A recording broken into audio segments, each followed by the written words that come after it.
Shri Gurudev Datta. Middle east से बहुत दोस्तों का फ़ोन आ रहा है, दुबई से और उधर से सराउंडिंग सऊदी अरबिया से।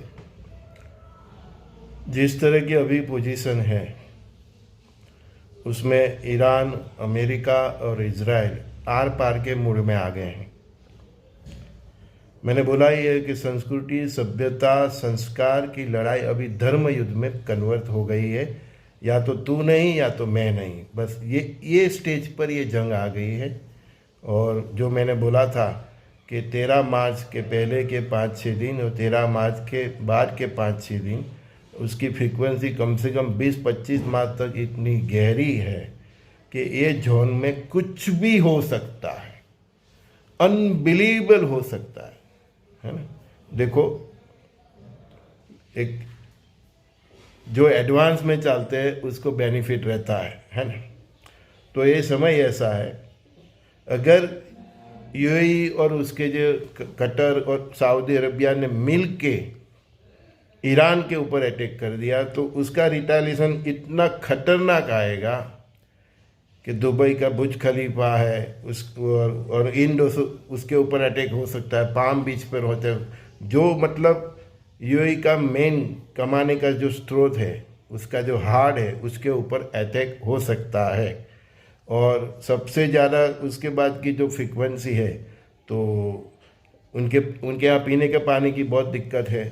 तो समंदर का पानी जो उसको प्रोसेस करके फिर ये लोग पानी पीते हैं, तो वो जितने भी प्लांट है समंदर के आसपास, तो चाहे वो दुबई के हो, सऊदी अरेबिया के हो, कतर के हो, तो वो प्लान पे अटैक हो सकता है। तो हाल में जितने भी दुबई में या कतर में या सऊदी अरेबिया में जो भी रह रहे हैं, तो पहले तो पानी का स्टोर कीजिए। तो बिस्लेरी का वो सब बॉटल आती है, तो आपकी महीने 1.5 महीने का पानी का मतलब 2-4 कार्टून, 5-6 कार्टून, फिर वो हर महीने वो बोतल भी आती है, तो उसका स्टोरेज ज़्यादा रखें, क्योंकि पानी की पीने की दिक्कत आ सकती है। और मैंने बोला कि यूएई, कतर और सऊदी अरेबिया अगर वो अटैक करते हैं, अभी तो केवल प्रोटेक्शन करते हैं। ईरान की जो मिसाइल आती है, ड्रोन आते हैं, वो केवल गिराते हैं, लेकिन सामने हमला करता है तो ये जॉन। और ये समय भी ऐसा है, 13 मार्च पहले के 5-6 दिन, बाद के 5-6 दिन, 20 मार्च से 25 मार्च तक की फ्रीक्वेंसी ऐसी है। और इन लोगों का भी जो मूड है, या तो मैं न रहूं या तो तू न रहे, बराबर। अमेरिका भी यही मूड में आ गया, इजराइल भी यही मूड में आ गया। अस्तित्व की लड़ाई, मैंने बोला सभ्यता, संस्कार और सोच की जो लड़ाई थी, वो अभी अस्तित्व की लड़ाई पे आ गई है। और ईरान में जो आईआरजीसी है, उसके जितने भी सुप्रीम लीडरों को अभी तक ख़त्म किया है, और उनकी आवाम में, सिया समाज में जितना उनके प्रति प्रेम दिख रहा है, अलग अलग देशों में उसकी रैलियाँ निकल रही है। तो ये यूएई, कतर, सऊदी अरेबिया में भी जो सिया समाज से जो भी है, वो भी रोड पे आ सकते हैं, गवर्नमेंट के विरुद्ध भी जा सकते हैं। तो बहुत कुछ ऐसा होगा। तो ये परिस्थिति में उधर जो भी इंडियंस हैं, चाहे वो दुबई में है, यूएई में है, सऊदी अरेबिया में, कतर में है, अगर आप जॉब करते हैं और उधर से आपको 1 महीने की छुट्टी मिलती है, तो इंडिया आ जाने में मज़ा है। आप इंडियन एजेंसी तो भारत सरकार की जो भी ऑफिस है यूएई, आपके स्टेट में, यूएई में या जहाँ भी, उधर एम्बेसी में जाके आप कांटेक्ट कीजिए कि और उनसे बात समझिए कि आपको सडनली दुबई छोड़ना पड़े, अबू धाबी छोड़ना पड़े, यूएई छोड़ना पड़े, सऊदी अरेबिया छोड़ना पड़े, कतर छोड़ना पड़े, ओमान छोड़ना पड़े, तो आप वो बात कर ले, समझ ले कि क्या प्लान है भारत सरकार के, ठीक है।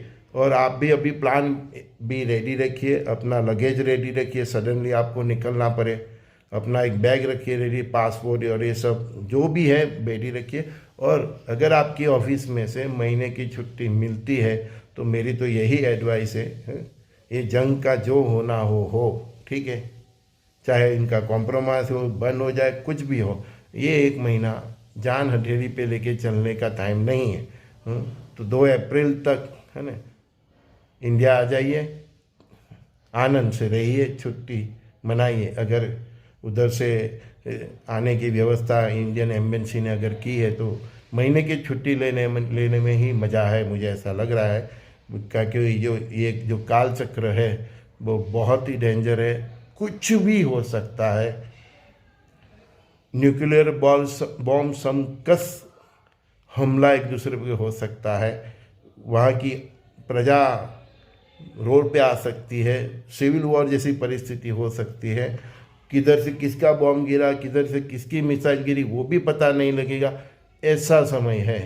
तो भगवान करे ना हो, वो बहुत अच्छी बात है, ना हो तो बहुत अच्छी बात है, लेकिन समय की फ्रीक्वेंसी देखो, मैं ये नहीं बता रहा हूँ हाँ कि होगा ही, ये मुझे कहने की परमिशन नहीं है, पर 99% जो काल चक्र है उसकी जो फ्रीक्वेंसी है इतनी खतरनाक है।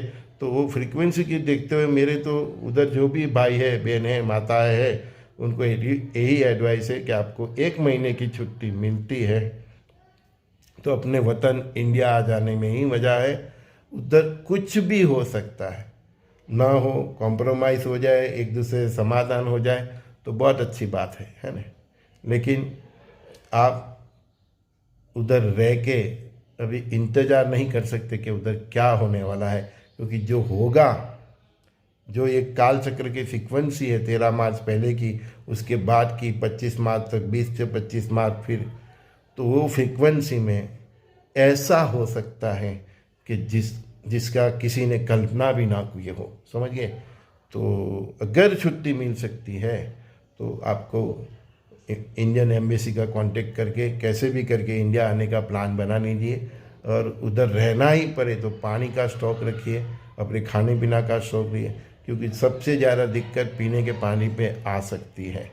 और आपकी यूएई सरकार, सऊदी अरब सरकार जो भी आपको, और इंडियन एम्बेसी जो भी आपको सूचना दे रही है उसके ऊपर ध्यान रखिए, ठीक है।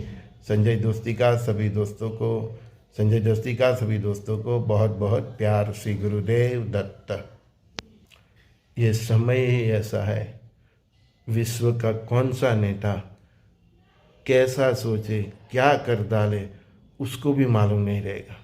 मैंने बोला ही है कि सबकी ऐसे भी बुद्धि हैक हो गई है तो पागलपन सवार हो जाएगा, तो क्या कर सकते हैं उसकी कल्पना आप भी नहीं कर सकते, ऐसा कालखंड अभी है।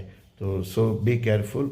अगर छुट्टी मिलती है तो अपने वतन 1 महीना घूमने के लिए आ जाए, अदरवाइज़ आप उधर रह रहे हैं तो उधर की परिस्थिति देख के आप निर्णय कीजिए, ठीक है ना।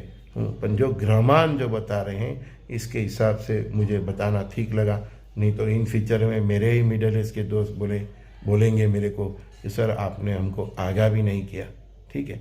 अदरवाइज़ आप उधर की परिस्थिति के हिसाब से डिसीजन लीजिए।